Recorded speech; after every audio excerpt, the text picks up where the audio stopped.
Well, Auckland was the first time I've ever been a top 10 player, and then the next match I ended up beating Venus Williams, a true champion of this sport. So the feelings were a little bit different than in Indian Wells, because that was like the first actual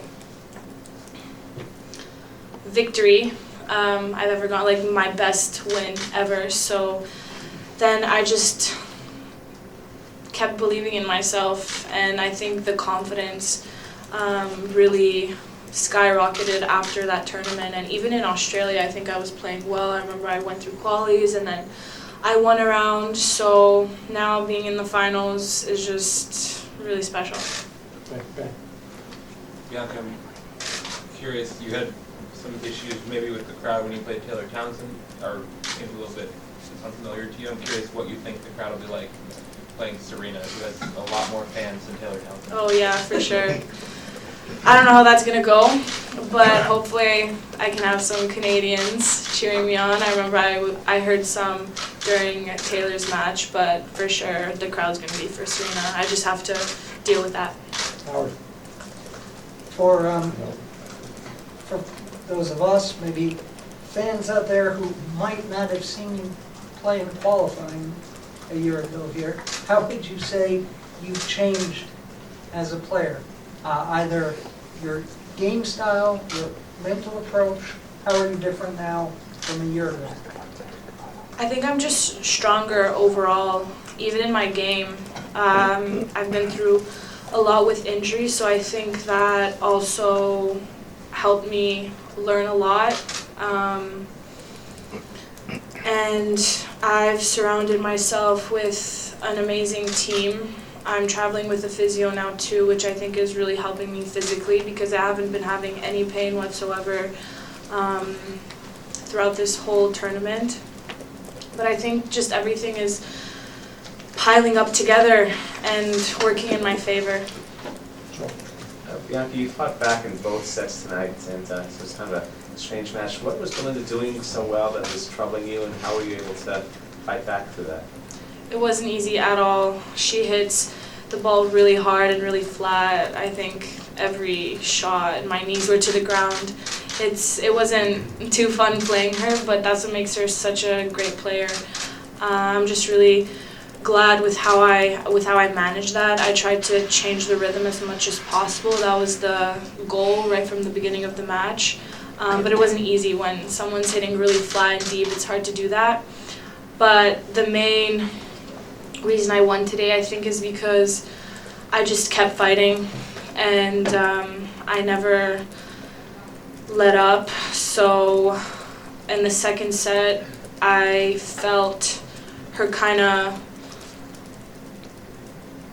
get tight at 4-1, and I fed off of that, and I just kept going for my shots. Just to that point, Bianca, congratulations. But where does that fearlessness come from? People are going on about how tenacious you are, how fearless you seem to be, the poise you have in these pressure-packed moments. Where does that come from? I really don't know how to answer that. I think it's just inside of me somehow. I think it's just my passion for the game as well. I don't like to lose, so I just try my best every match, and I expect a lot from myself. So I think that pressure also helps me do my best in matches. Bianca, just curious what you remember about last year when you lost the qualifier. I wasn't going through a good period in my life at that point.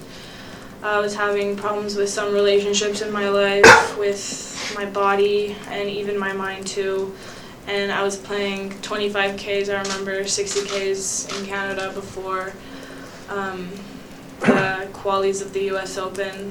But I'm glad I went through it, because at one point you have to, and I think I just learned a lot, so I'm really glad with how I'm just, like with just how everything is piling up for me. When you are a kid, that is not far alone. You practice a lot of other sports. How help them in your tennis now?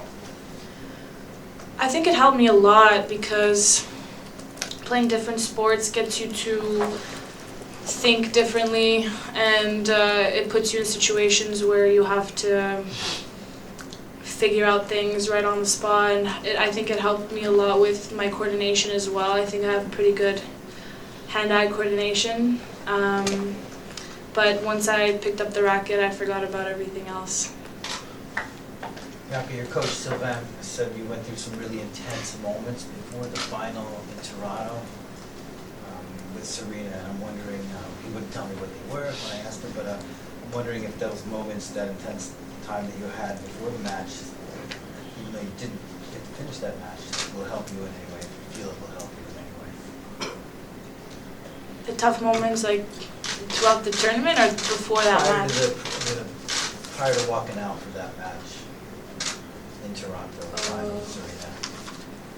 Well, I wasn't 100% physically, and definitely mentally I was very nervous. I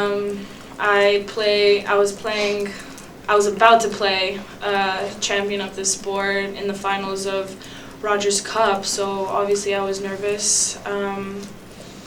But I think I channeled that nervousness into something else, because when I stepped on the court, I didn't really think of who was on the other side. And having those 4 games against her, I think, is going to help me on Saturday. Bianca, taking off on a previous question, you keep coming behind. Is that where you're down physically and mentally, or do you use it to your advantage mentally? I think when I'm down, I play my best tennis. Whenever my back's against the wall, I think I'm just extra focused in those moments. I remember I told myself at 5-2 that I didn't want to go in 3 sets. So I think just that switched my mindset, and I was just really, really focused. Yes, Bianca, congratulations again. 4 years ago, you were 15, you had just won the Orange 16s, then the 18s, but you were dealing with countless injuries. You couldn't even hit a ball, you weren't moving, but you were as positive as you could be. Where, and we've talked about that in the group tonight, did you have that strength, but did you know that you were going to be a woman of strong fortitude, that you could handle anything that was thrown your way? You knew it then? When I was 15? Yeah. Do you remember? Yeah, that was kind of the start of a lot of things. I did pretty well in the junior tour, so I think the transition from juniors to pros, just having all those results from the juniors really helped me do well in the pro events. Obviously, it's a whole different thing, but I remember actually when I was 16, after I won the Orange Bowl title, I remember I wrote myself a check of this tournament, winning the tournament, obviously, and I just, ever since that moment, I just kept visualizing that. So if that can happen on Saturday, then that would be pretty cool. Wow. Thank you. Well, do you still have it, the check? Of course, yeah. Can you talk about your relationship with Sylvain, and how much credit do you think he deserves for everything that's happening right now? I think he deserves a lot. He's been with me through the ups and the downs. We've been working ever since the beginning of 2018. So we've been through a lot together, and just having his support and his knowledge for the game has helped me a lot. He's an incredible person too. We get along very well on and off the court, so I'm really glad with how everything's turning out with him. I'm truly grateful. Okay, thank you.